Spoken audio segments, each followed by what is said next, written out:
she never finds that out. You're so lucky, aren't you? This is too That's what Freud. he's saying.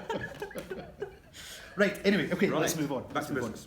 Now, this album was subject to a certain amount of delay. It was meant to be out sometime before it was announced, then it was pushed back.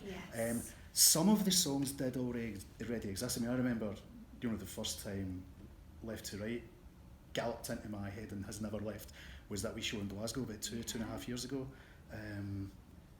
And waiting for that song, waiting to hear the studio version has been a pain in the fucking everything.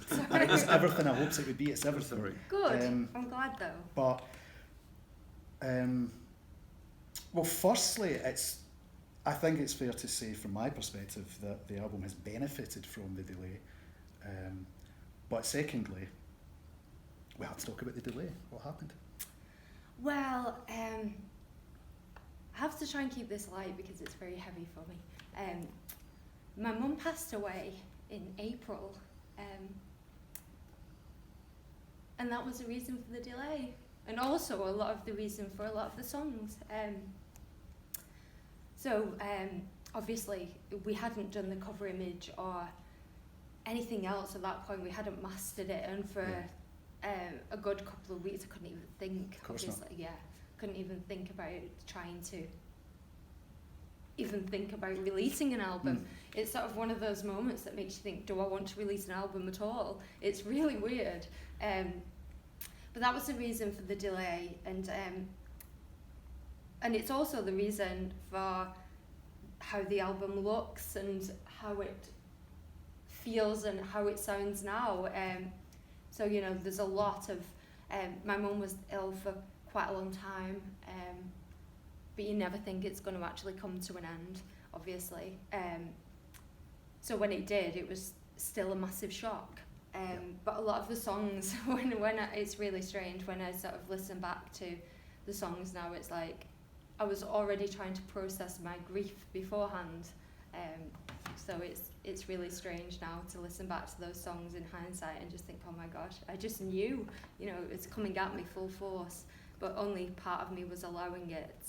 Even though the songs were fully aware of it and the songs were fully expressing it, only part of me was connecting with them. I suppose it's like a defense mechanism, isn't it, really? I think that's one of the most fascinating things, is that this particular album has a very unique life, and that a lot of the songs did exist before any of us knew what they meant.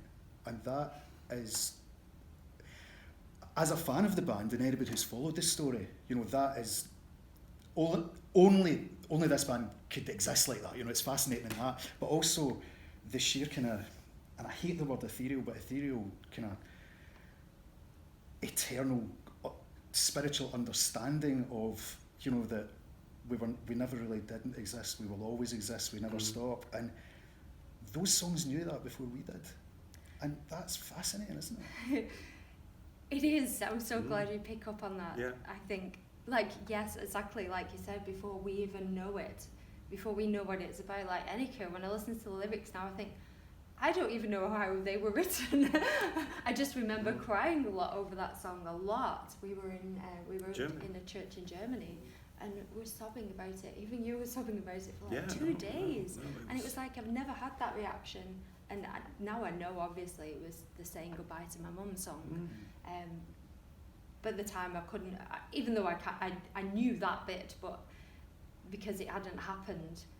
But now it's like you said, it's taken on a whole new feeling. But songs seem to have their own spirit that is independent of the writers sometimes. Do we actually create the songs, or are we just a tap that when you turn the tap, the songs come out? But we didn't create the water, we were just a tap. Is that, how do songs come to be? I really don't know, and it's probably better that we don't explore it too deeply, or else we might break some kind of spell or something. I don't know. I was thinking about that, just wandering around. I mean, the Abbey at Bury St Edmunds is not a central character to the story I'm exploring, but some of it happened there, and all I really wanted to do was go there and listen. And then I was making arrangements to do the Canada interview on the phone, and I'm going, I don't want to be doing this, I just want to listen. And it was only as I was walking away going, I better get that train, that click, click, click, the angel, that's how this guy, and it wasn't me. I just knew how to listen. And I think that's what's going on there. Yeah, I absolutely agree, because if you sit down and try and say something in a song, it's so much harder. But you're so right, it's almost like getting into the receptive mode of whatever it is, and then as soon as you let the tap run rather than you're trying to climb up the tap and find the water. It's like, do you know what I mean? It is, as soon as you allow it, like, when a song, when you start it, and if it's going to be finished then, and also when to just leave it alone for a bit, because I always think if you push and push and push, it's never as good as if you just allow it. Rick, can I ask you, because this is something that I've wondered about, obviously you were part of the journey of Chris's grief, but it wasn't your journey, it's your mutual journey. I'm wondering how difficult it was for you to be the member of the band who goes, right, I got to hold this together because she can't, like just being the major support musically and artistically. Yeah.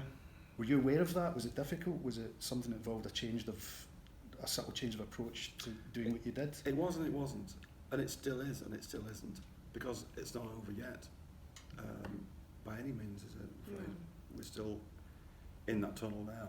We can see a little bit of light at the end of it, but we're not through it yet. I loved your mum as well as you did, of course. She loved me, and we had some great times together. We used to go for lunch in Wigan and stuff like that. Well done. Yeah, he's done brilliant at holding it all together. Thanks. I did my best.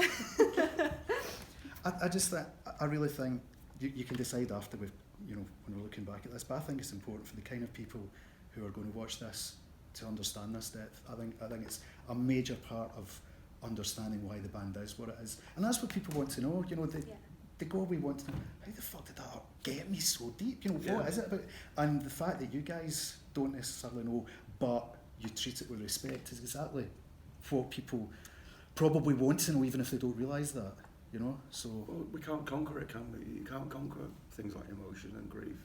It can conquer you, but you can't conquer it. It's got a life and power of its own. It will do what it wants to do. It will stay with you as long as it wants to stay with you. You can't wash it out. You can't scrub it off. It's going to be there until it's finished, and it's not quite finished yet. But you're getting better. Yeah, I know it doesn't look like we're getting much better, but I think we are. I mean, yeah, grief is a funny animal, isn't it? It feels like I guess the amount of love that was there is the amount of grief that is left. The amount of grief that my mum was really important to me, and she did love him. She used to call him her adopted son, and whenever I said, "Oh, he's a pain in the arse" or whatever, she said, "Leave him alone." She was his big defender. Right, so now you can be late on stage. No, she'd say be. Yeah, okay. But yeah. So I mean, it's something we all go through as well. Grief is something that it is, but it's also something that I don't want to be afraid of. I don't want it to be. Even though there's obviously a lot of grief and there's a lot of feelings and hopefully depth in this album, I don't want it to all be like doom and gloom, because grief and it is all a process. It's all part of life, isn't it? And there can be some joy in it as well. The reminiscences, for example. Exactly, and you almost realise. I mean, I knew she was really important when she was here, but when they go, you almost realise, wow, what a gift that person was to me. I think that's a key element. One of the reasons I like the album so much, and it makes more sense as a piece of work to me than your previous work. There is a whole life chapter in there, I think. But that's the point. There is so much joy and happiness in it as well. Good. There's a raised level that, as I kind of tried to say before, it starts at quite a high level of, to me, this is what I hear. The character becoming self-aware of herself,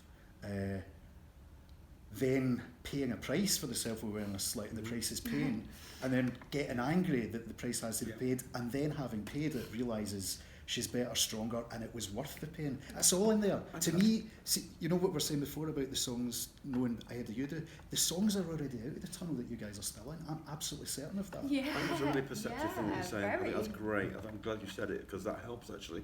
I think that's defined it really beautifully. Well done. Thank you for that. Yeah, and the Do you want to interview me? Yeah, Please just go first, then we're on to you. yeah, the self-awareness thing, like you said, the more aware you are, you know, Yeah. the more you feel. And even if you're not self-aware, you obviously still feel that pain, but in very different ways. Yeah. Obviously, whether it's back pain or whatever, it does manifest itself. So in a way, maybe it's good that we have such a healthy way of expressing these feelings. We're lucky to have that kind of language to speak in, because it's a language that your words don't really serve very well. And it could be, without music, I don't know what we do really.